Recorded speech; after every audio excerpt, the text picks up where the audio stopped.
একদিকে উল্টো রথযাত্রা, অন্যদিকে মহরম। সম্প্রীতির দুই উৎসবে দুর্ঘটনা এড়াতে ট্রাফিক নিয়ন্ত্রণ শুরু হয়েছে। আসানসোল দুর্গাপুরের ট্রাফিক পুলিশ থেকে 19 নম্বর জাতীয় সড়কের ওপর শনিবার রাত্রি থেকেই দাঁড়িয়ে থাকা পণ্যবাহী ট্রাক চালকদের হাতে জলের বোতল ও শুকনো খাবার তুলে দেওয়া হয়। আসানসোল দুর্গাপুর ট্রাফিক পুলিশের এসিপি ট্রাফিক রাজকুমার মালাকার এই মহতী উদ্যোগে অংশ ছিলেন মুচিপাড়া ট্রাফিক পুলিশের আধিকারিক সতীনাথ সিং। কারণটা আপনারা জানেন, গতকালকে রথযাত্রা ছিল এবং আজকে মহরম। তো যে কারণে কলকাতার দিকে যে বড় বড় যে অনুষ্ঠানগুলো হয়, সেই অনুষ্ঠানগুলো হওয়ার কারণে বিশেষত কলকাতা এবং হাওড়া, হুগলি, তারা হেভি গুডস ভেহিকেলের যে সাধারণ মানুষের নিরাপত্তার কারণে এই গাড়িগুলোকে সেখানে ঢুকতে দেওয়া বারণ আছে। তো যথারীতি সেই মতন আমরা সেই গাড়িগুলোকে আটকাচ্ছি।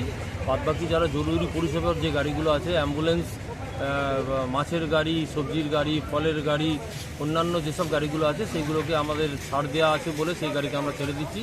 বাদবাকি যেগুলো অন্যান্য গাড়ি আছে তাকে আমরা রেস্ট্রিক্ট করছি ফর দ্য টাইম। চালকদেরও তো একটা সমস্যা হচ্ছে, ওদের খাবারের কিছু ব্যবস্থা করা হচ্ছে? আমাদের তরফ থেকে খাবারের ব্যবস্থা ওনাদের জন্য এক্সক্লুসিভলি কিছু করা হয়নি, কিন্তু আমরা যে জায়গাটায় রেস্ট্রিকশন করছি সেই জায়গাটায় আশেপাশে অনেক হোটেল আছে। আশা করছি ড্রাইভার ভাইরা সেই সুবিধাটা নিতে পারবে। শনিবার রাত্রি 1টা থেকে প্রথম বুদবুদ ট্রাফিক, এরপর কাঁকসা, পরে দুর্গাপুর ট্রাফিক 19 নম্বর জাতীয় সড়কে ধাপে ধাপে পণ্যবাহী ট্রাক আটকে দেয়। সারি সারি ট্রাক দাঁড়িয়ে পড়ে দুর্গাপুরের বিভিন্ন পয়েন্টে। ব্যাপক ভোগান্তির মুখে পড়েন ট্রাক চালকেরা। এদের কেউ গুজরাট তো কেউ দিল্লি, কোনো ট্রাক আবার যাবে বাংলাদেশ।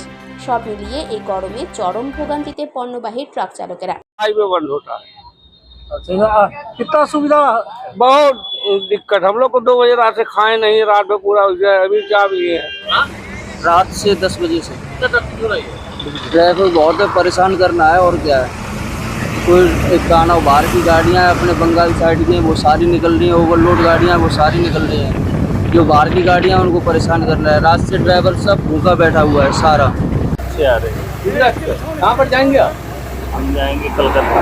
कलकत्ता जाएंगे तो खड़ा ही है।